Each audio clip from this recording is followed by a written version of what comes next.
continuamos con Proyecto Federal, nos encontramos con el doctor Eduardo Filguera Lima. ¿Cómo te va, Eduardo? ¿Qué tal? ¿Cómo estás? Yo te diría, en la presentación lo planteamos, ¿quién vive más?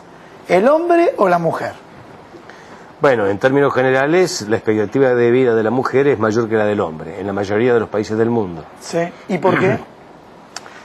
Bueno, no me des una respuesta machista, por favor. No, al contrario. En realidad, los accidentes laborales, los accidentes de tránsito afectan con mucha mayor prevalencia a los hombres y además las enfermedades cardiovasculares y las enfermedades crónico-degenerativas los afectan como consecuencia del ritmo de vida, etcétera, etcétera. Y lo que vos manifestabas recién tiene mucho que ver, porque la doctora, sin hacer ninguna contraposición, sino todo lo contrario, decía que obviamente la mujer al incorporarse al mercado laboral comienza a adquirir este tipo de enfermedades que le acortan la vida. Es decir, no es que le acortan la vida, no la dejan vivir tantos años como hubiera podido vivir si se hubiera dedicado a otras cuestiones más elementales, sin tanto riesgo, sin tanto estrés, etcétera, etcétera.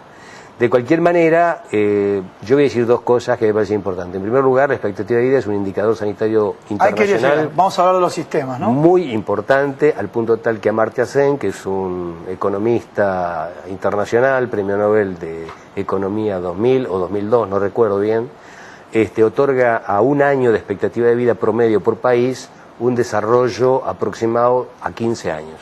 Bien. Esto es un elemento sumamente importante porque le otorga, por ejemplo, y tiene que ver con muchas otras preguntas que me vas a hacer después, el por qué los promedios de expectativa de vida mayores implican un desarrollo social y humano mayor. Ahora bien, respecto de la diferencia entre el hombre y la mujer, se está cortando por esta aparición de nuevas enfermedades en la mujer y prevención en los hombres. No sucede tanto así en la Argentina, pero por ejemplo Japón, que es el país que se toma como referencia, tiene una diferencia entre hombres y mujeres de 2 años. Ah, tampoco.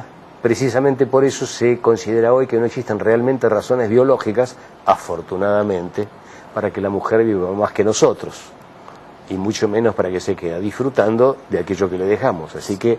Bueno, ya le salió el comentario machista, no, le había pedido que no, pero bueno. Así que por 2 años sí, está bien. No estamos hablando de Japón, pero ahora ¿qué pasa en Latinoamérica? Bueno, no, en Latinoamérica la diferencia es mayor, en nuestro país llega a 6 años, 7 años de diferencia entre hombres y mujeres. Hay que ver que hay muchos hombres que están en condiciones laborales paupérrimas, difíciles, en el interior del país, etcétera, y hay provincias que tienen una mortalidad muy elevada, tanto en infantil como una tasa de mortalidad alta y una expectativa de vida relativamente baja comparativamente. Así como podemos decir, existen provincias del norte en especial que tienen una tasa de mortalidad infantil muy alta y otras como la ciudad de Buenos Aires que tiene un promedio relativamente bajo, casi cercano al de los países desarrollados. A pesar de que dentro de la ciudad de Buenos Aires, inclusive, uno tiene enormes diferencias entre Villa Lugano, por ejemplo, y Palermo, para dar una idea general del tema. Son indicadores sanitarios interesantes. Tengo una pregunta, casualmente, ¿cuáles son los indicadores que se toman, o que toma la OMS, para establecer los parámetros en los cuales un país está mejor? Están divididos en 5 categorías, desde los socioeconómicos, los culturales, los sanitarios, específicamente los recursos, etcétera, y la parte de financiamiento. Son 5 o 6 ítems fundamentales y dentro de ellos particulariza en algunos indicadores puntuales. Cada uno toma el que mejor le parece, al que le resulta más importante y relevante. Para mí la tasa de mortalidad materna es un indicador relevante, muy importante. ¿Por qué es relevante? Es importante porque refleja condiciones no solamente sanitarias, sino educacionales, sociales, de vivienda, laborales. La mujer tiene 9 meses para decidir sobre el futuro de ella y de su chico, la elección de la asistencia sanitaria. La asistencia sanitaria tiene unos factores que están vinculados a la accesibilidad, vinculados a la calidad de la atención, es decir, es un factor global que involucra a muchísimos actores y que da consideraciones muy profundas sobre un aspecto o un tema puntual. Digo, la expectativa de vida, para que varíe 1 año o 2, tienen que pasar muchos años. La mortalidad materna varía rápidamente, ante condiciones sociales de decadencia. Por ejemplo, en las grandes crisis sociales y económicas se ve un incremento de la mortalidad materna, la tasa de mortalidad materna, que dicho sea de paso, en nuestro país es muy elevada. ¿Por qué? Por factores, dicen, ajenos al parto en sí o al embarazo en sí, sino fundamentalmente por las tasas de aborto y por abortos clandestinos. Claro, pero una mujer embarazada ya es tasa de mortalidad materna. Sí, entonces eso lo eleva enormemente. Nosotros tenemos el doble de tasa de mortalidad materna que Chile, por ejemplo. Y Chile tiene prácticamente igual que Canadá. Y estamos cruzando la cordillera. Entonces, bueno, este es un indicador que a mí me importa. También me importa la tasa de mortalidad infantil, que también revela muchísimas cuestiones de tipo social, también educacional, etcétera. Por ejemplo, una madre que no ha terminado la primaria, menor de edad, que queda embarazada, tiene el doble de posibilidades de que su chico se muera antes del año que una que terminó la secundaria, en las mismas condiciones. Entonces, la educación... Importante la educación, ¿no? Es fundamental. Este tema, bueno, lo vamos a tocar con Pablo Caballero. Es fundamental, ¿no? La educación. Para indicadores de salud, ¿no? La capacitación, el saber que tiene que darle de mamar al chico, hay un montón de cuestiones. El que lo cuide, el chico deseado, el chico no deseado.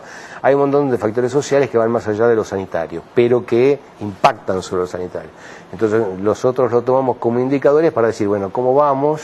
¿Qué fue lo que nos pasó? ¿Y qué es lo que tenemos que hacer para mejorar? Bien.